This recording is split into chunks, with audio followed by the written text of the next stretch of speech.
Hello, good evening to all of you. आज फिर मैं आपके सामने एक नया वीडियो लेके आ गया हूँ। और जैसा कि आप लोग सब जानते हैं कि मेरा जो लास्ट वीडियो था उसके अंदर मैंने आपको ओपीएम की खेती यानी अफ़ीम की खेती कहाँ होती है मैं आपको बता चुका हूँ। इसके अलावा ओपीएम वॉर जो हुआ था ब्रिटिश इंडिया और चाइना के बीच के अंदर, ये भी मैं आपको बता चुका हूँ। इस वीडियो के अंदर मैं आपको बताऊँगा कि समुद्र के पानी से क्या क्या कलाकृतियाँ बनती हैं ज़मीन के ऊपर। वो सब मैं दुनिया के नक्शे में कहाँ कहाँ पे हैं वो मैं आपको बताऊंगा, जो कि एग्ज़ाम पॉइंट ऑफ व्यू से बहुत ही इंपॉर्टेंट होती है।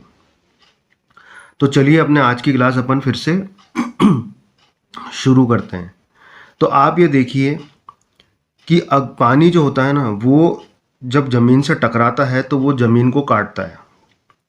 पानी जैसे ही ज़मीन को टकराएगा तो वो काटेगा। तो जब ज़मीन को पानी काट करके ऐसी कलाकृति बना देता है और इसके अंदर पानी है, यहाँ है वाटर और ये है लैंड, तो इसको अपन क्या बोलेंगे? क्रीक। इसको अपन बोलेंगे क्रीक। तीन तरफ जमीन है और बीच के अंदर पानी है, उसको हम बोलेंगे क्रीक। अब इंडिया के नक्शे के अंदर क्रीक कहाँ है ये मैं आपको दिखाता हूँ। आप ये देखिए, ये एरिया, ये देखिए, ये पानी इसके अंदर जा रहा है, इसके अंदर पानी जा रहा है। ये छोटी सी जगह है, इसको बोलते हैं क्रीक। अच्छा, ये जो इलाका है, इस इलाके का नाम है सर। इस इलाके का नाम है, और भूगोलिक स्थिति के हिसाब से या ज्योग्राफिकल स्थिति के हिसाब से इसको हम बोलेंगे क्रीक। तो ये क्या हो गया? Sir creek. Sir creek. इसको बाण गंगा भी कहा जाता है, बाण गंगा। यहाँ पर पाकिस्तान इंडिया को लेकर आज भी डिस्प्यूट है। पाकिस्तान कहता है ये एरिया हमारा है और इंडिया कहता है ये एरिया हमारा है। ये एक डेल्टा फॉर्मेशन के यहाँ पे भी हो रखा है, यहाँ पे एस्चुरी भी हो रखी है। मतलब ये बहुत ही शानदार जगह है फिशिंग पॉइंट ऑफ व्यू से। तो इसको बोलते हैं हम सर क्रीक। चलिए अब आगे चलते हैं अपन। अब अपन बात करते हैं क्रीक से बड़ी जगह। अगर पानी काट काट के उसको चौड़ा कर दे, यहाँ अंदर पानी है, वाटर, और यहाँ बाहर है लैंड, तीनों साइड में, यहाँ पर, यहाँ पर और यहाँ पर है लैंड। और ये क्रीक से बड़ा है, इसका जो एरिया है वो क्रीक से बड़ा है। तीन साइड लैंड और बीच में पानी, क्रीक से बड़ा है। तो इसको हम बोलेंगे गल्फ। और हिंदी में क्या बोलेंगे इसको? खाड़ी। हिंदी में बोलेंगे खाड़ी, अंग्रेजी में बोलेंगे इसको हम गल्फ।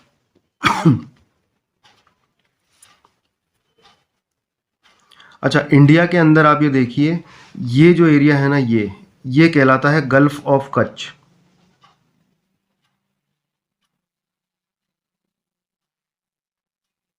आप ये देखिए, ये क्रीक से ये वाला एरिया बड़ा है। ठीक है, क्रीक से ये एरिया बड़ा है, इसलिए कहलाया गल्फ या हिंदी में खाड़ी। अच्छा, दुनिया की सबसे बड़ी खाड़ी कहाँ पर है? दुनिया की सबसे बड़ी खाड़ी कहाँ पर है? दुनिया की सबसे बड़ी खाड़ी है गल्फ ऑफ मैक्सिको।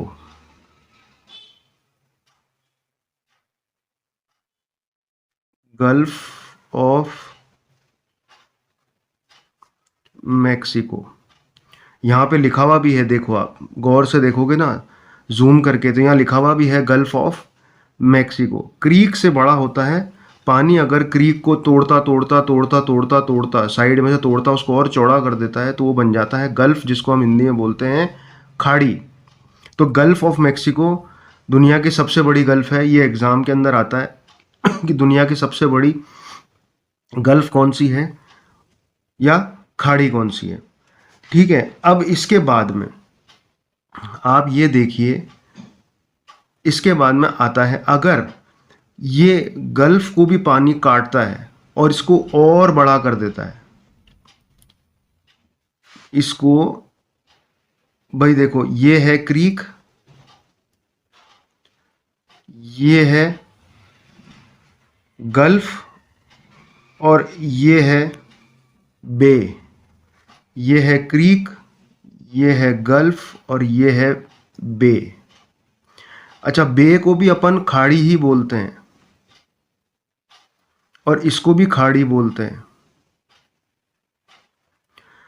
तो एग्जाम के अंदर कंफ्यूज मत हो जाना, क्योंकि इंग्लिश और हिंदी दोनों के अंदर ही प्रश्न आते हैं।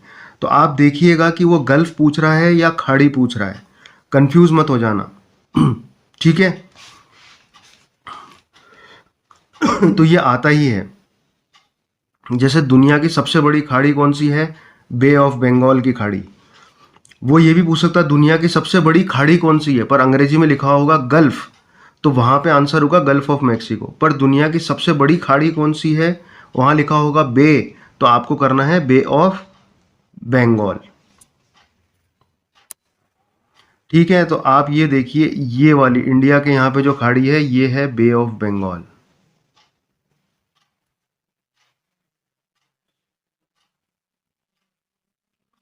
ठीक है, यहाँ पे लिखा हुआ भी है, आप ये देखिए गौर से देखना, यहाँ पे लिखा हुआ भी है बे ऑफ बंगाल। अब अपन आगे चलते हैं। अब आप ये देखिए कि जब बे को भी पानी और काटता है, जैसे ये बे है, इसको यहां से पानी टक्कर मारेगा, यहां से पानी टक्कर मारेगा और इसको यहां से काटेगा, तो वो क्या बन जाएगा? वो बन जाएगा ऐसे चंदाकार इसमें हो जाएगा। इसको हम बोलेंगे बाइट।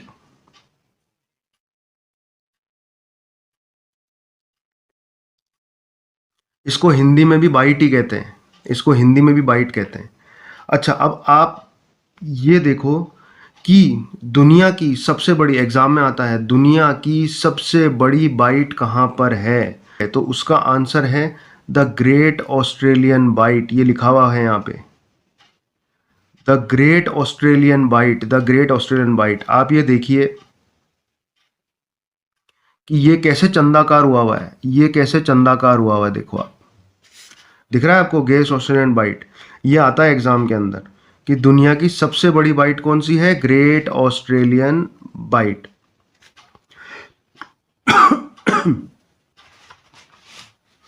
इसके अलावा एग्जाम के अंदर एक चीज और आती है कि where is Bonny bight and where is Benin bight. तो लोग हमेशा क्या करते हैं, अफ्रीका पे टिक लगा देते हैं, पर ये अफ्रीका में नहीं है। ये सबसे बड़ा कंफ्यूजन है जो दूर होना जरूरी है। एग्जाम में आदमी अफ्रीका पे टिक लगाता है और वो रॉन्ग हो जाता है। तो ये अफ्रीका के अंदर नहीं है। ये कहाँ पर है, ये मैं आपको दिखाता हूँ। देखिए, अफ्रीका के अंदर आपको ये एरिया दिख रहा है, ये वाला एरिया, ये है बाइट, ये है बाइट। अब मैं इसको और क्लियर करके आपको दिखाता हूं। देखो, ये आ गए अपन अफ्रीका के अंदर। अब यहां पर देखो, ये एक देश है बेनिन, एक देश है ये बेनिन। तो ये वाली बाइट जो है, ये वाली, ये कहलाएगी बेनिन बाइट, बेनिन बाइट। और ये वाला इलाका है ना, ये वाला, ये चंद्रकार, यहां पर ये होगा बोनी बाइट, बोनी बाइट। अच्छा, ये अफ्रीका के अंदर नहीं है। यहां पर जो है ना, एक गल्फ है, एक गल्फ है ये, इसको बोलते हैं, यहां पर एक जगह है गुइनिया, गुइनिया जगह है, ये देखो, ये दिख रहा होगा आपको गुइनिया। तो यहां पर जगह है एक,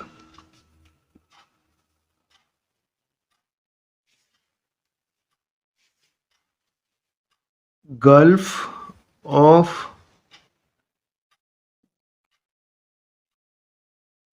ऑफ गुइनिया। तो सही आंसर ये है कि जब भी एग्जाम के अंदर पूछा जाता है कि बेनिन बाइट और बोनी बाइट कहाँ पर है, तो आंसर होगा गल्फ ऑफ गुइनिया के अंदर। अफ्रीका में टिक मत करना, अफ्रीका के अंदर थोड़ी होगा, पानी के अंदर ही होता है बाइट, तो पानी के सटे हुए इलाके में होता है। तो गल्फ ऑफ गुइनिया के अंदर है ये बाइट, गल्फ ऑफ गुइनिया। ठीक है, ये बात क्लियर हो गई। अब मैं आप लोगों को दिखाता हूँ कि ये बाइट केवल ऑस्ट्रेलियन बाइट और गल्फ ऑफ गुइनिया के अंदर ही बाइट नहीं है, एक जगह और है जहाँ पर ये बाइट है। तो आप ये देखिए, सबसे इम्पोर्टेंट है, ये भी क्वेश्चन आता है कि ऑस्ट्रेलिया और बेनिन और बोनी बाइट के अलावा ऐसी कौन सी जगह है जहाँ पर बाइट है। तो ये आंसर होगा आपका अर्जेंटीना। ये देखिए अर्जेंटीना, यहाँ पर भी है अर्जेंटीनियन बाइट। अर्जेंटीनियन बाइट है यहाँ पे। आप ये देखिए, यहाँ कर्व होगा, ये देखो, ये चांद जैसा कर्व दिख रहा है यहाँ पे, चांद जैसा कर्व, ये है बाइट। तो अर्जेंटीना में भी बाइट है, अर्जेंटीनियन बाइट। तो मैंने 3 आपको बाइट बता दी हैं, ये एग्जाम के अंदर पूछे जा सकते हैं। ठीक है। इसके अलावा मैं आपको एक बे और बताता हूँ, एक बे और बताता हूँ। क्वेश्चन आता है, क्या कनाडा के अंदर भी कोई बे है, कनाडा के समुद्र के अंदर भी कोई बे है? तो उसका आंसर होगा हडसन बे। ये देखिए आप, हडसन बे, ये कितना बड़ा बे है, देखा हडसन बे, इसको काटते काटते कितना चौड़ा कर दिया है। ये है हडसन, हडसन बे। आ गई कहानी समझ में? मैं आपको 2 बे बता चुका हूँ। सबसे बड़ा बे कौन सा है? Bay of Bengal. और कनाडा के वहाँ पे कौन सा बे है? Hudson bay. ये 2 मैं आपको बता चुका हूँ। बाइट मैं आपको 3 बता चुका हूँ, Australian bight, Bonny and Benin bight और अर्जेंटीनियन बाइट। क्रीक मैं आपको बता ही चुका हूँ। चलिए अब आगे चलते हैं। अब बाइट से आगे क्या भाई? ये चंदाकार जो बाइट होता है ना, इस बाइट से ये चंदाकार बाइट हो गया, ये चंदाकार बाइट हो गया। अब बाइट से अब पानी इसको भी यहां से काटेगा समुद्र का, क्योंकि ये समुद्र का पानी यहां जा रहा है। ठीक है, अब ये यहां काटेगा। तो अब क्या होगा कि ये ऐसे की जगह ऐसे हो जाएगा। ये ऐसे होते ही ये क्या बन गया? बीच। क्या बन गया? बीच, जिसको हम हिंदी में कहते हैं पुलीन, पुलीन या तट, पुलीन या तट, 2 चीज कहते हैं। पर ये याद रखना, तट जो है अगर वो नदी के किनारे है तो उसको हम क्या बोलेंगे? अगर ये चीज नदी के किनारे है तो उसको हम बोलेंगे बैंक, बैंक। रिवर, रिवर का किनारा बोलते हैं बैंक, और समुद्र के किनारे को हम बोलेंगे बीच या तट या पुलीन। ठीक है, बीच के ऊपर कहानी खत्म हो जाती है? नहीं, बीच पे कहानी खत्म नहीं होती है, आगे भी कहानी चलेगी। अब बीच को भी तो काटेगी। अब जैसे ये बीच है, अब समुंदर आया, उसने यहां से काटा, यहां से काटा, अंदर काट गया, तो ये आगे चली, ये आगे चली। तो ये बीच को काटने के बाद में क्या होता है? ये ऐसा शेप वापिस आ गया। ठीक है, तो जब ऐसा शेप आ गया, ऐसा शेप आएगा जब अंदर लैंड आ जाएगा और 3 साइड पानी आ जाएगा। बीच को अगर अपन काटेंगे, ये बीच है, इसको यहां से काट दिया, यहां पानी घुस गया, इधर पानी घुस गया, तो यहां पानी आ गया, यहां पानी आ गया और यहां पानी आ गया, तो ये बीच के अंदर लैंड आ गया। अब लैंड बीच में आ गया, पानी 3 साइड आ गया। शुरू के अंदर पानी बीच में था, लैंड चारों तरफ था। समझ में आई? तो ये हो गया पेनिनसुला।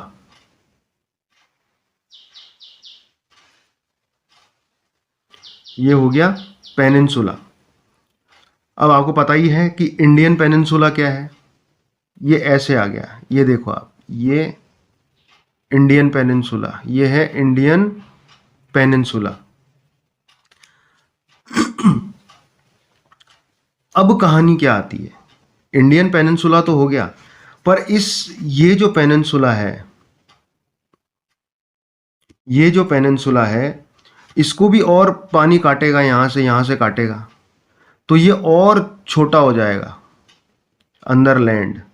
तो इसको बोलेंगे हम केप।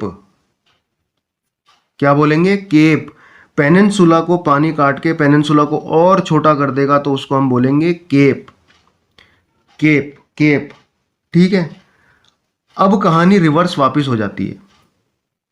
देखो, जैसे ये केप है, पानी यहां से टक्कर मार के इसको यूं काट दिया, ये सारा पानी हो गया, ये सारा पानी हो गया, तो ये पानी है सारा, तो ये क्या बन गया, ये वापस बन गया बीच।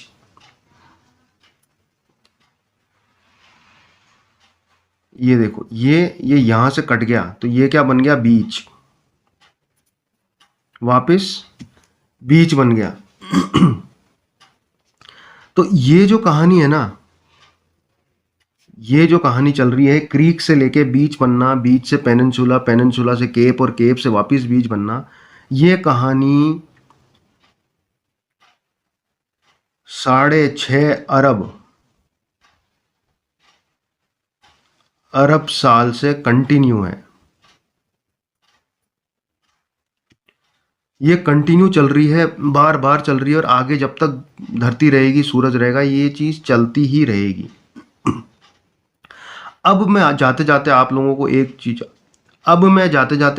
एक चीज और बता देता हूं कि दुनिया का सबसे बड़ा पेनिनसुला कौन सा है। लोगों को ये पता है कि साउथ इंडियन पेनिनसुला सबसे बड़ा है, नहीं, दुनिया का सबसे बड़ा पेनिनसुला जो है वो है अरब अरब पेनिनसुला। आप देखिए, इसके अंदर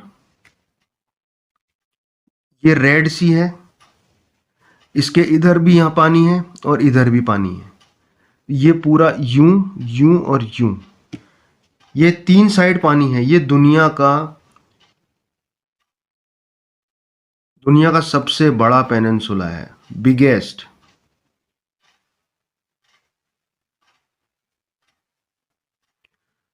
पेनिनसुला है ये दुनिया का, अरब पेनिनसुला। तो ये एग्जाम के अंदर आता रहता है, कि दुनिया का सबसे बड़ा पेनिनसुला कौन सा है, तो ये है अरब पेनिनसुला। तो मैंने आपको एग्जाम पॉइंट ऑफ व्यू से काफ़ी सारी चीज़ें दिखा दी, ये लोग आप लोग अपनी कॉपी में नोट डाउन कर लीजिएगा, बहुत इंपॉर्टेंट है, ये हर कॉम्पिटिटिव एग्जाम के अंदर आती ही है। अब अपन जो अपना नेक्स्ट वीडियो शुरू करेंगे ना, आज अपन अपनी क्लास को यही खत्म करते हैं। अपना जो नेक्स्ट वीडियो होगा उसके अंदर मैं आपको पढ़ाऊंगा मिडिल ईस्ट के अंदर कितनी कंट्रीज होती हैं, क्योंकि अपन आसियान, सार्क और सेंट्रल एशिया खत्म करा चुके हैं। अब अपन बात करेंगे मिडिल ईस्ट की, ठीक है। तो चलिए अगले वीडियो के अंदर अपन फिर मिलते हैं। तो सबसे पहले आप लोग लाइक, शेयर, सब्सक्राइब जरूर कर दीजिए, और बेल आइकन का बटन दबाना ना भूलें, क्योंकि उसके बिना आपको मेरे वीडियो नहीं मिलेंगे जो कि बहुत ही नॉलेजेबल हैं। तो आज के वीडियो में इतना ही। जय हिंद।